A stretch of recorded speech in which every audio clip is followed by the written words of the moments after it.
Alors, je m'appelle Abdelaziz Yacoubi, je suis ingénieur DPE.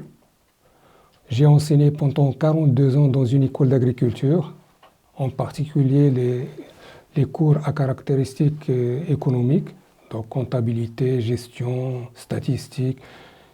Mais j'ai enseigné aussi des cours techniques comme l'agriculture, la phytopathologie. À la veille de mon départ à la retraite, j'ai été invité par Homéopathes sans frontières France pour assister à une conférence sur l'agro-homéopathie. Même le mot agro-homéopathie, je n'en ai jamais entendu parler. Je connais l'homéopathie appliquée à la santé animale, à la santé humaine, mais pas à la santé végétale. Je ne voyais pas à l'époque comment un petit granule de sucre peut faire quelque chose.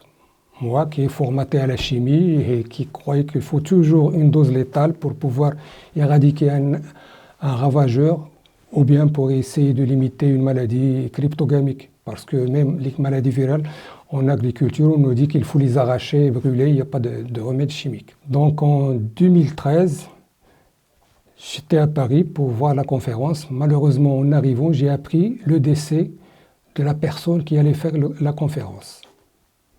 Il s'agissait de cas virage, mais le président d'Homéopathes sans frontières nous a assuré qu'il y a une dame qui a travaillé avec lui les dernières années de sa vie, qui va venir, mais au lieu d'avoir une conférence, on va avoir une discussion autour d'une table. Chose qui a été faite, et c'est comme ça que j'ai rencontré Madame Cathy Meyer, qui est homéopathe, et qui a travaillé avec Cavirage donc les dernières années de sa vie, qui a donc les dernières connaissances de Cavirage, en particulier en ce qui concerne l'agriculture. Mais malheureusement, Cathy n'a aucune notion sur la phytopathologie, ni sur l'entomologie, donc il ne connaît rien sur l'agriculture. Ce qui nous a permis de former un binôme. Cathy apporte le côté homéopathie et moi le côté agriculture.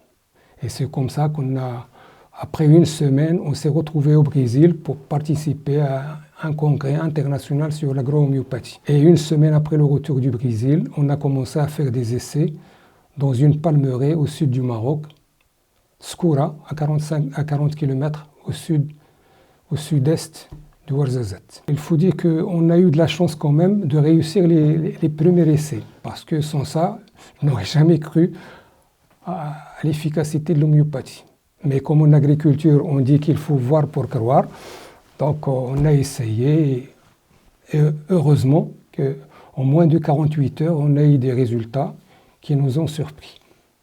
Et c'est comme ça que je me suis lancé dans le domaine de l'agro-homéopathie.